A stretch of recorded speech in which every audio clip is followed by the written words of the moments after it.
Hello, everybody. Happy, beautiful Friday. We are in the 60th degree today.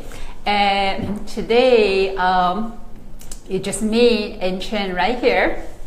The topic today is really targeted to the newly graduates, first-time home buyers, as we have done many episodes or real estate related topic with a different experts, and a lot of first-time home buyer, especially college graduates, they were asking some very basic questions about purchasing in New York City, and I thought that would be the perfect chance for us to do so. And here, so this week has been a really busy week for stock market. Now we have stock market rally for up to over 20,800 or something points. The economic fundamental quite strong. All the deregulations and the good unemployment data, good consumer spending, and all support is ready. And now also make a lot of parents join the rally. Just ready for the purchase for their kids, upcoming graduate in this summer.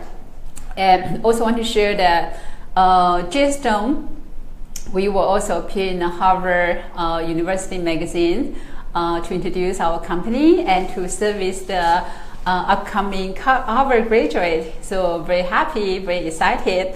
And so here I have this 8 fabulous questions asked by a Columbia graduate. And we have 30 minutes, and our past experts, each session it ran for about an hour or so. So I'm hoping that I can keep it under 30 minutes today, just by myself. And so the first question was asked was that, why should I buy in New York City instead of renting? That's actually a very good question, not just for the newly graduate who come into New York to live, to work. It's also for everybody as well. So why should you buy in New York City instead of renting? To answer that, this is try to make it some financial sense. Here, everybody know that living in New York City is quite expensive. For 2016, the market data based on StreetEasy, that the average cost, the New Yorkers spend on the rent is about 50% our income. 50% goes to rent. That's quite a lot. So let me just provide some basic numbers. So to start, so everybody have some idea. Based on Jonathan Miller, which is our market expert, the highly trusted market expert in New York, in East Coast, Miami, even in LA, based on his market report in January 2017, the average rental in Manhattan is $39.33 a month. The rent, they say $4,000, the average Manhattan rental. And the average rental in Brooklyn is $3,027. So let's talk about, maybe break down to more details. For studio in Manhattan, it will cost $2,700. For one bedroom, $34.26. For two bedroom, $48.32. For three bedroom, $7,700. And Brooklyn is not cheap either. For studio in Brooklyn with $23.35, one bedroom with $2,700, two bedrooms $3,300, three bedroom $4,000.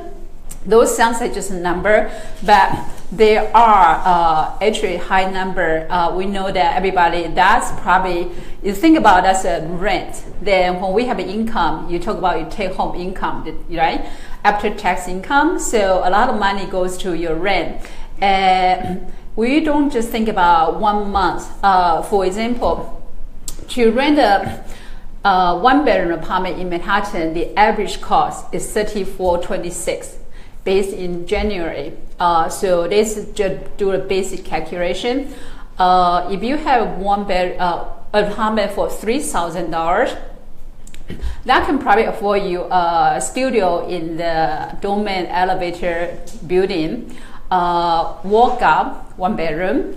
So $3,000 a month, but that will equal to $36,000 a year. Then you don't just live for 1 year. So let's talk about 5 years. 5 years for 1 bedroom. If we are not talking about the rent, increase over the year in Manhattan, in New York City, landlord tend to increase 3% to 5% on the rent. So let's put that aside for the moment. So $3,000 a month, $36,000 a year.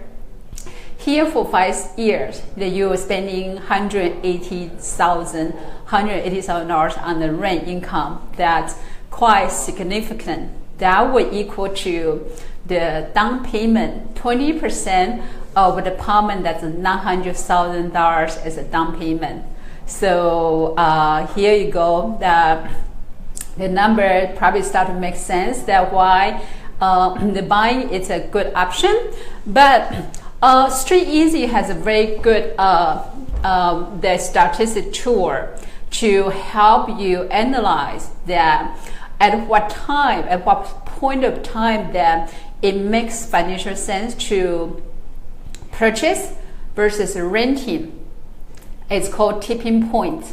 If you Google it, Street Easy tipping point, it's a new metric that approximately the number of years it would cost, the total cost of owning a home equal to the cost of renting a comparable apartment in the same area. And the conclusion is that it suggests if you plan to live in New York City for longer than 4.9 years, it makes sense. It makes financial sense to purchase home in New York City. I totally agree with this number. And so for number, now it makes sense. 5 years or so, you think about you're going to live here, which a lot of people actually do. I've been in Manhattan for coming up 20 years. So from the number, if you live for 5 years or so, plan to purchase. And let's talk about, and that is not even talking about the appreciation when you own. When you rent, all your money goes to landlord's mortgage payment. It's just like that. You can make repairs, you can earn anything from your rent income. There's no tax benefit. But for when you own a home, there are so many different layers of benefits. Let's talk about appreciation. So based on the Jonathan Miller's market report, I love highly respect and admire Jonathan Miller and his number. So based on his Manhattan Decay report from 2007 to 2016, the average price back then, 12 years ago, in 2007, the average price is only $1.35 million in Manhattan. But in end of 2016, the average price in Manhattan is $2.05 million. That is a 51.8% increase over the 10 years. That is incredible. Oh, sorry, 12 years. So 51.8% increase. That is a lot of home equity. Not only you live for free, you make a lot of money from owning a home. That makes sense. And I even talk about the emotional benefit. We also talk about tax benefit in the end of the year, that you deduct your mortgage interest and you deduct your real estate tax. So your after tax cost might be even much less than your rent income, expenses. And the emotional benefit, there was a study that people who own a home, they tend to feel more stable and tend to achieve higher, deeper happiness level. Do you agree? Ask your parents.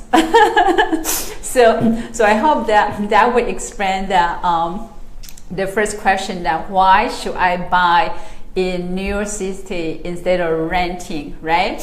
And so here comes the second question. Then, okay, now I want to buy. By the way, for that reason, a lot of parents are really, they think far ahead, and they already start to prepare the purchase for their children. We just have a signed contract. Congratulations to Christine. They signed contract she was here from China to prepare an apartment for her daughter who's coming to New York next year. So we settled down in Orion, high-end luxury new development, new building, 10-year-old building in the Midtown West. So the next question is that the process. How much money should I be prepared to save up? So based on just give you an idea, the home price right now for New York City, based on the fourth quarter 2016, the average sales price in New York City, we're talking about the 5 boroughs altogether, is $1,028,000. So this is $1 million. But in Manhattan, the average price is $2.139 million. 2.139 million, or median sales price is over $1 million. So how much should you have to prepare? In Manhattan, we have 2 different products. We have co-op and we have condo. And the down payment requirement is different. But overall, even though the condo has much less financial requirement, as long as you can afford a mortgage, most people save up to 20% minimum. 20% minimum is really a basic requirement to purchase co-op in Manhattan, which we'll explain later about the co-op, the difference between co-op and condo. Jeremy, one, the attorney, he actually explained before about co-op and condo, but I'm going to just go quickly and take you over difference. So for the condo, if you can, usually in Manhattan, you would say 10% is a down payment. But when you take a mortgage, if you pay less than 20%, then you need to pay PMI. That's additional cost. So therefore, a lot of buyers actually have a 20% that is a basic down payment. So we talk about $1 million. We just talked about the median sales price in Manhattan the last fourth quarter is $1,067,000. And we talk about 5 years in renting cost is $180,000. So there you go. Here's your down payment money. So minimum, I would say minimum to have 20%, and especially you're buying in a co-op.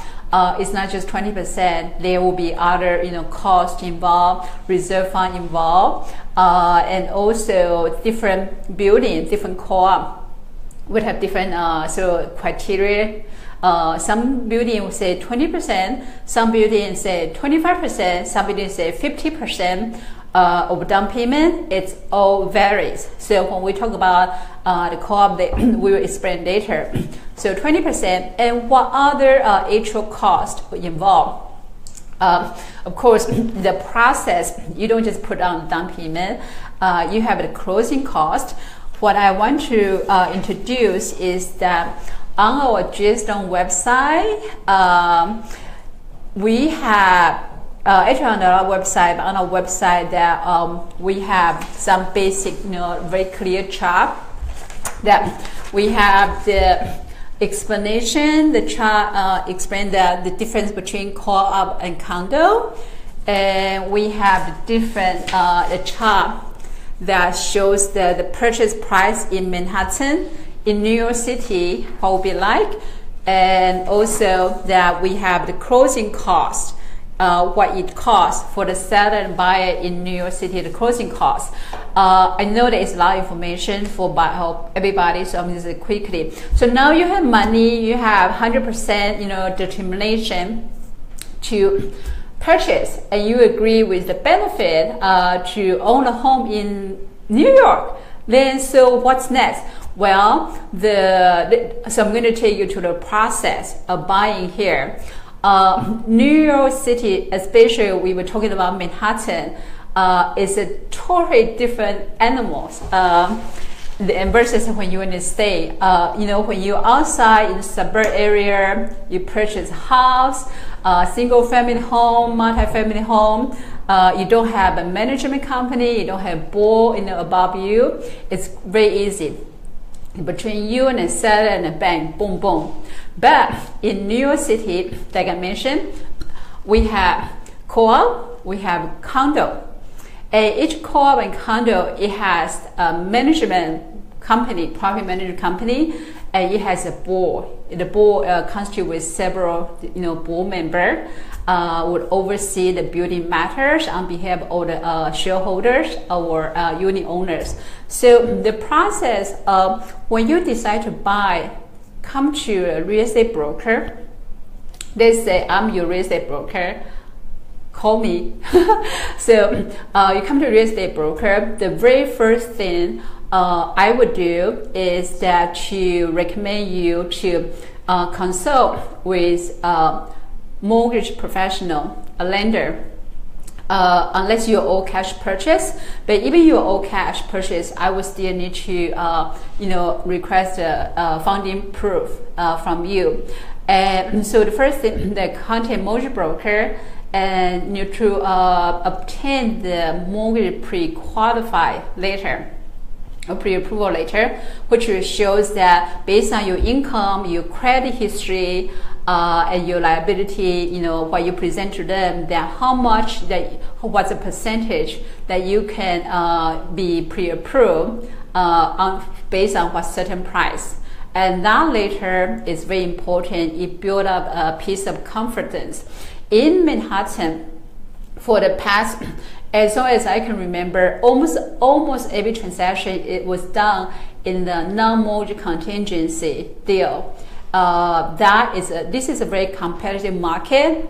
We can talk about non-contingency later, but if you watch our episode before, the attorney Jeremy Wang also explained the non-contingency matter. So you contact the mortgage, but lender has that information, and I have that piece of information, then we will start the research.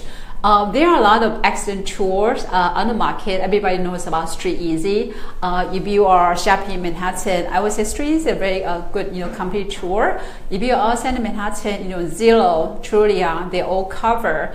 I know that everybody like to do their search themselves. However, the broker, when you have asked to involve right in the beginning process, there are so much benefit to be represented by broker, what people really don't know, and actually we can talk about that later. So we started search with a confidence in mind, and knowing how much cash you have, how much you can afford, and A plus B, A equal to your liquid assets, your money in your cash, your checking, savings, your stock market, your brokerage account. Not talking about 401k, not talking about the house you own. Simply talk about liquid cash assets. And plus B, which is your finance ability, how much mortgage you've been pre-approved. So A plus B together equal to your purchase power. And with that, we define your ability. So we can set a price target. And we go out to look for property and shop with confidence in mind, which is very important. A lot of buyers, they run around town, didn't know that that's what they should do. Then when you find the property you like, we compare, we do some analysis, help the buyer to make the best informed decision. Why property A is better than B and C, all the same. Now we involve the area analysis, the building analysis, and a different layer. And then when you're ready to present offer, in the offer, the broker, what we will present to the seller will request that to know who you are, Depends on the, whether you purchase co-op and condo, but normally we will have an application shows who you are, your employment history, your financial statement. In the financial statement, which shows your annual income, which including your base salary and your bonus, your credit history, especially if you're purchasing a co-op building, which is very, very important, your co-op, and then mortgage pre-approval letter. That's very, very important. Without this piece of information, you're going to have an article that change from the seller broker, seller side, because they won't know that whether you have ability or not. Then, in Manhattan, it normally takes about a day or two to get a feedback counter from the seller side. We are in a very highly efficient community, Manhattan. Like everybody is no patient. Everybody is very highly efficient, on the schedule. So this is a process, offer process. From your offer to get a feedback from the seller, it takes about less than 24 hours. Usually we get a feedback, or if not a day. Usually, the buyer broker would ask, hey, what's going on? Can you give us feedback? So this process is really fast. And then, assuming you achieve a deal, the offer accepted. What's next? When you have offer accepted, then the buyer broker will need to prepare a deal sheet. The deal sheet pretty much summarizes the terms of the deal. That who's the buyer, your social security number, your address, home address, who's your attorney, contact you, your broker, what date is offer accepted, what's the price, what's the down payment, what's the agreed closing date. On about usually, just let me jump in here for a second. Are you lost? So we are very, very technical here. So basically, for in the city, the average closing timeline from the offer accepted, from the contract signed to closing, the average is about 2 to 3 months. Oh, okay. I'm about 2 to 3 months timeline. And so just give you a sense. Some people say that, hey, I want to close in 6 months. That usually is not the case. If you are that kind of case, you want to communicate in advance. But most sellers are really used to a note is about 2 to 3 months. That will be the closing timeline. So when you have a contract execute to close in this, 3 months timeline, then you submit your attorney information to the seller side, and normally in Manhattan, the buyer would have about a week. That we say about 7 days or 5 business working days for your attorney to do the due diligence. That would study the building and the board minutes and review the contract with you and with the seller attorney.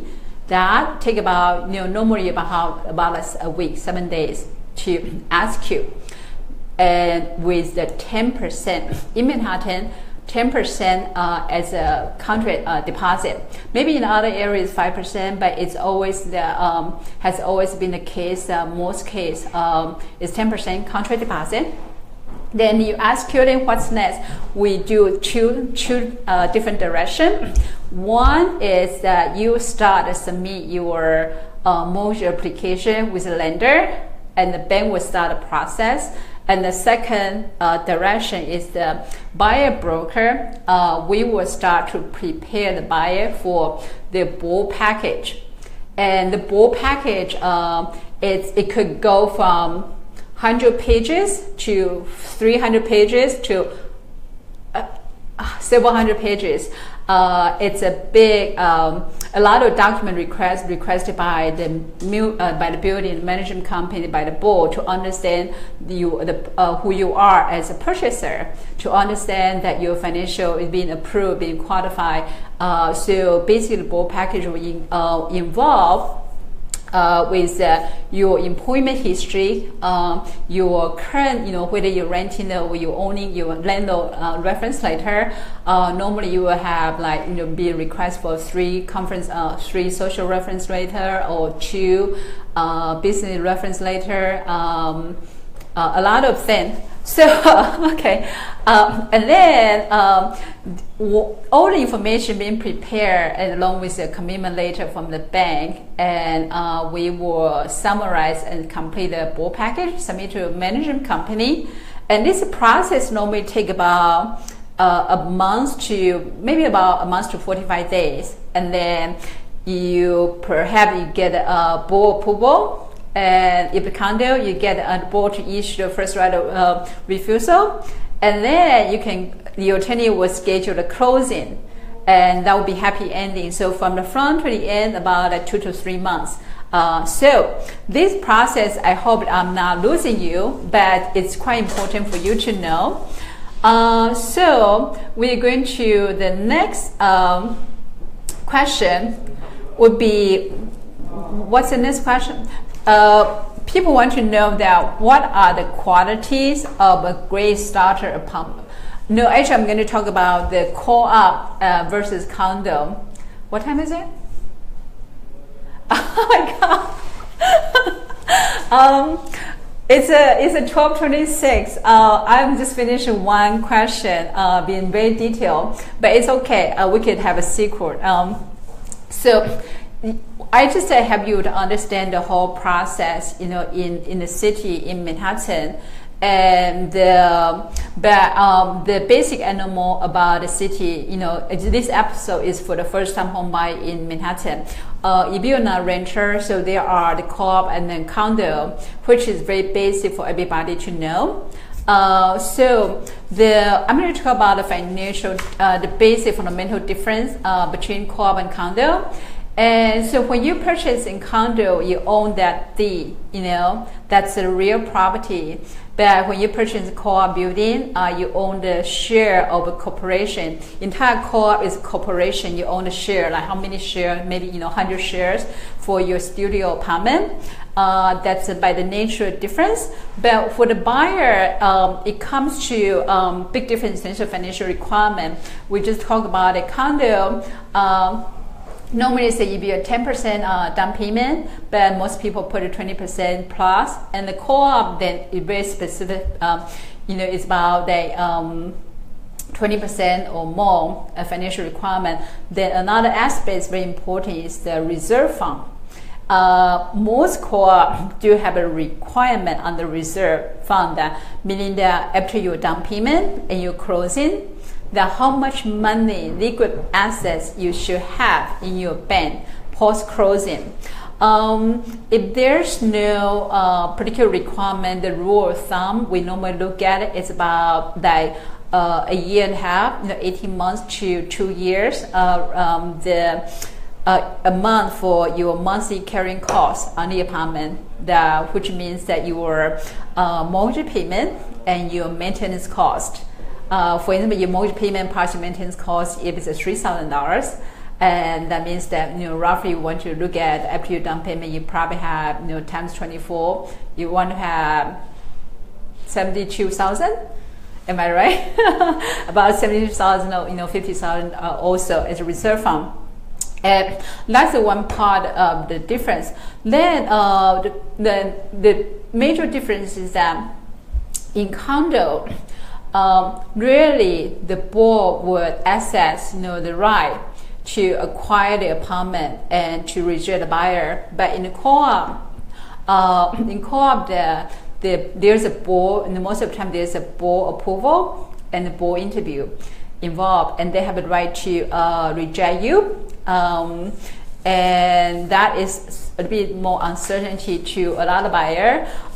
So also by nature, the co-op building, they will want you to live there, use it as a primary residence, and sometimes it will be as a second. If you intend to purchase a co-op, because in Manhattan we have a lot more product co-op, and condo is less. And also by the nature of the condo, you can use as investment. you can purchase, close on it, put it on the market the next day, then rent it out right away. While in co-op, majority of the time that you can't. Co-op is better to live there. So the average price cost difference for co-op and condo, that the same, given the same building in the same location, the condo will be higher and co-op price will be more affordable. So if you purchase a co-op and if you don't want to use as a primary residence, you want to be able to express that in the beginning. Let's say you want to use a pied-à-terre, or you do have intention to live there for only 1 year and rent it out. You might have job relocation. All those things that will need to be communicated right from the beginning, from you do the research with the broker, because those matters. Not every co-op building accept the pied-à-terre. Not every co-op building accept that that they might have requests about you need to live there for 2 years, then you can sublet for due to job relocation. Explain pied-à-terre. Okay, so pied-à-terre. Okay, so basically pied-à-terre is very simple term that you use as a second residence. You only come there once a while. You don't live there as primary residence. And why does some co-op building they don't really accept pied-à-terre? Because co-op is really a sense of community. They would like the shareholder to be involved, in the building matters, and then to upkeep the unit. When every unit is upkeep well, it also reduces the potential maintenance issue. So that's important. So the following that element is important for you to disclose right in the beginning when you start a search for co-op.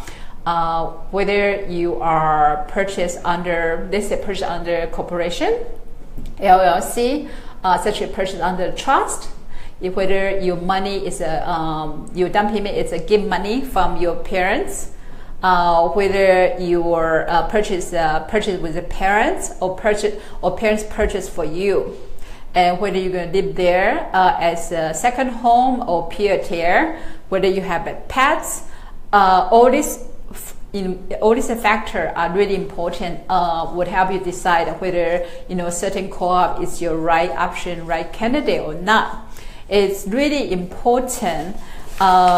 So that we talk about financial, we talk about down payment and reserve, and we talk about board approval. And when you talk about a sublease, which is very important. So we talk about that most co-op in New York City, they request you to have generally, to live there for 2 years. Some co-ops say you need to live there for three years, and then you can sublet subject to the board approval. So subject to board approval based on your relocation or based on certain element, it is not even guaranteed. So it's really case by case. And you need agent or the broker to really help you understand the co-op's nature. But general, is that you can have 2 out of 5 years, or 3 out of 5 years, sublet that is permitted by the co-op. And a lot of time that people, the building really, request is on the annual renewal basis. So when you purchase co-op, the prices are very appealing. Living quality is more in control, but you just need to make sure you got this right. And then there is some small difference in terms of pet policy. You want to verify that whether the building allow pets, what kind of pets they allow, if dog, what size of dog, what breed of dogs are not permitted. A lot of buildings ban the pit bulls. And non-smoking as well. And the condo, on the other hand, they have a similar policy, for the pet policy and non-smoking. But for the sublease, we talk about, right from the beginning, you can sublet right away. So that's goes to very detail about the co-op and condo. Just by the term different that. When you look online, the monthly cost, there are 2 different carrying costs. One is real estate tax, and the second one is charges, common charges that pay to the building to maintain, the building staff, the common hallway, the roof, the facade, is in condo building called common charges. And so as a unit owner, you pay real estate tax to the city, and then you pay the common charges to management. But in co-op, the co-op pay the real estate tax as one entity on your behalf. So you only have the maintenance. So that's why you will see, because some people are confused, so co-op is maintenance, and co-op's maintenance equal to condo, like real estate taxes and common charges. So I think that's quite a detailed explanation about the difference between co-op and condo. You can always, call me up to check more details. In terms of closing costs, they are closing costs, but overall the closing cost in co-op is cheaper. But I'm going to talk about general the closing cost. So what's involved in the closing cost? On the website, we have this form. We explain that New York City closing cost. So as a purchaser, you will pay your attorney, buyer attorney. A lot of areas you don't need attorney, but in New York City, in Manhattan, that you are expected to have your attorney represent you, review the contract, which is very important. And we are very particular that due to the unique nature of the Manhattan real estate, when you present the offer, the seller side will request your attorney to also practice the real estate in Manhattan, have a knowledge about the Manhattan real estate, not other area, just for you to know. So for the purchase, you attorney, and you have so there are three different part of major category. The processing part, expense, the mortgage part, and the tax to the government. So the processing part will involve your attorney fee, the building, the processing fee. It varies. It could be vary from $500 to $1,000 in processing fee, which also includes some of the credit check, the moving fee, blah blah. That's one category. And then the second category is a mortgage related cost. If you take mortgage, which a lot of people do, recently we have a lot of all cash transaction. Probably average about 45% transaction in Manhattan will actually done as all cash. So, but we still have at least 50% of people who need a mortgage. So when you take a mortgage, there are mortgage related costs. There's a mortgage application. There's a bank appraisal, bank attorney, and title insurance, and also mortgage recording fee. That's a higher fee. It's about 1.925% of your mortgage principal, the amount. That is more significant. And then if your price is over 1%, there's a mention cost. Mention tax is 1%. Literally, the de Blasio, I'm not talking to details, but the listen is the de Blasio administration has proposed a mention tax to raise mention tax from 1% to like 2.5% for property over $2 million. Okay, I'm not going to talk about this. So the mention tax is 1%. So you have these three big category, but if you purchase a new development, the cost will be higher. In New York City, you will often see the developer when you are seller, you need to pay transfer tax to the New York City and the New York State. And overall, the transfer tax together, if over $500,000, the purchase price will be 1.825%. The transfer tax. But when you purchase a new development, that would be the developer would actually transfer that cost to the buyer. So as a buyer, you need to have additional, like 1.825% plus the sponsor's attorney fee. But the good news on today's newsletter we just sent out, the Toll Brothers, is offering to pay the mansion tax and transfer tax for the buyer for two of their new development in Manhattan. One is in West Village, 100 Barrel Street, and the other is the Sutton on First Avenue. However, the cost of this development, 100 Barrels, is $4 million to $13+ million. I think will be a different layer of the buyers. So that is roughly the closing cost, and the details. Usually the closing cost, so before about you to close, your attorney and the bank will send out the closing statement. The cost, itemized cost for the buyer to review, and they send off that you acknowledge this, so the closing can be scheduled. So we went on very detailed. What's next? What time is it? 12:40. Should I continue?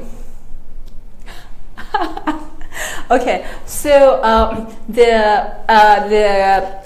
a lot of at the first time home buyer, they want to know that what are the qualities of a great starter apartment.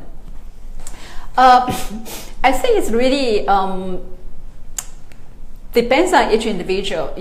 What would be the great starter apartment? If somebody asks me, first we always want to make sure that you are not over your head, that you purchase under your budget.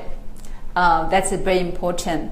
And the other one is that you need to be financially comfortable on your monthly cost on your apartment. That for example, if your monthly common charges and real estate tax together is about $3,000, and we need to look at that. Ideally, it's now over 30% of your monthly gross income to make it comfortable. Some people are really stretched now, so I think I would recommend financial comfort. It's a key to to grounds of happiness to own your home. And the great starter apartment, I don't have a specific answer for that. It's really based on individual buyer, their preference, and where would they like to live. And I think that you need to understand each neighborhood, walk around the different neighborhood to get to know that which neighborhood you feel comfortable. For example, I think the beauty about Manhattan or Brooklyn or Queens, is that every neighborhood has its own beauty, its character, its architectural style. You just need to find one that suits your personality. However, we talk about real estate is about location. Maybe now, it's not as that. The difference between location not as big as before, but still there are difference. And we search under your budget first, and select the neighborhood that can have the option that meets your financial ability. And then as you walk around and decide that whether you what you can achieve. Do you want to be in a domain building? Do you want to be in a walk-up building? The neighborhood. For example, I'm a very downtown person. I always live in downtown in Soho, Little Italy area. So that's my answer to that. And then the next one is that I keep looking and I can't find the perfect apartment. What am I doing wrong? That is my the question. I keep looking and I cannot find the perfect apartment. What am I doing wrong? Actually, so I've serviced many buyers for 15 years. I would say that you need to understand one thing, that it doesn't matter how much money is your budget, whether you have $500,000, you have $5 million, or $7 million. I don't think there's a perfect apartment. There's no. based on my experience, that there's no perfect apartment. There's always be some element that perhaps is missing. So for starter, I would say that you need to go out to look at as many apartments as possible. Yourself, attend the open houses, and generate over sense. An idea that what are most apartments, what they are like under this budget. Let's say you have budget for under $800,000, which is not a lot. In Manhattan, $800,000 can afford you a 1-bedroom co-op. Not so much about a 1-bedroom condo. So you go out to look at as many apartments as possible, and on your scheduled time, and to get a sense, because by number, by generate a lot of data, you can digest and observe and learn that what that nature market that meet your financial requirement, what it's like. So you get an idea, and you will know that generate ideas. Okay, what would be my priorities? What to take and what to give, to give up. That is considered perfect. For example, that I always ask the buyer to consider what were your top 3, top the few priority, element that's so important to you, such a light, such a location, condition, and then we, focus on that. But there also is some, aspect that's not so perfect, and you just need to compare. Based on the current timing, that how many options you have, and see that decide on the best ones, and then you need to know how to compromise. I think that based on experience, when the buyer know that what to compromise is usually when they can get an apartment. The buyer want to look for the 100% perfect. So far, a lot of buyers still on the sideline. They haven't seen any apartment. So what else? Do you have any other question? No. So I don't have. It's really the basic episode for the first-time home buyer, and there are a different concept. But by the way, people ask that, can you tell me what is the benefit of having the brokers to represent me? Right? Is that a question you asked? Okay. I believe that all the information is public. Everybody can search information, especially nowadays on the Street Easy, on the Zillow, on the Trulia. But information is public, but the knowledge is different. And buying a real estate, it's most people's lifetime the biggest investment. As a broker, that we work 24, we work like full time as our profession. We know the neighborhood, what's going to happen, what's happening. We know the building, the difference. We know the in and out, and we are equipped with the professional knowledge to assist the buyer to make the best informed decision. Unless you are saying that, hey, I'm buying the apartment from my next door neighbor. Which is very simple. But if you're out there to search the property, you could probably draw in the big sea of the numbers of the apartment. Let's say if today you want to, you have a budget of $1 million. You search in Manhattan, you probably find there are like 195 apartments on the market. How are you going to digest? How do you know that what apartment is good? How to start? And that comes in, your broker's knowledge comes in place, that we will be able to analyze the screening, screen the apartment to the best candidate for you, and for a reason. For example, could be based on the marketability in the future. Could be based on, of course, based on your own individual preference. And however, we have the market insight. We know what market direction could be. So just happy to look ahead as well, not just look at the current time. Broker, and also the process, the time involved. I think the broker, it has a lot of value. That's why that I myself, I have a clientele from different, professional background.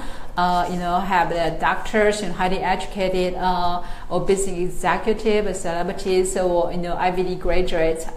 So definitely there are big value of having a broker representing you. And people also talk about the fee, just for you to know that when purchasing in New York City, oftentimes the commission is already they pay on the seller side. So as a buyer, it's really your benefit to be represented by experienced, knowledge, and professional broker to represent you, negotiate your behavior, provide advice along the way to the entire process. Yeah, that's my. If you want to know more, give me a call and we could chat more about the benefit and the in and out buying in New York City. Okay, have a wonderful Friday, and on March 10th, we're going to have the expert feng shui consultant, a famous feng shui consultant, come in to join us to talk about the feng shui. That we know that in Trump's building, he likes to have a water in the front of the building.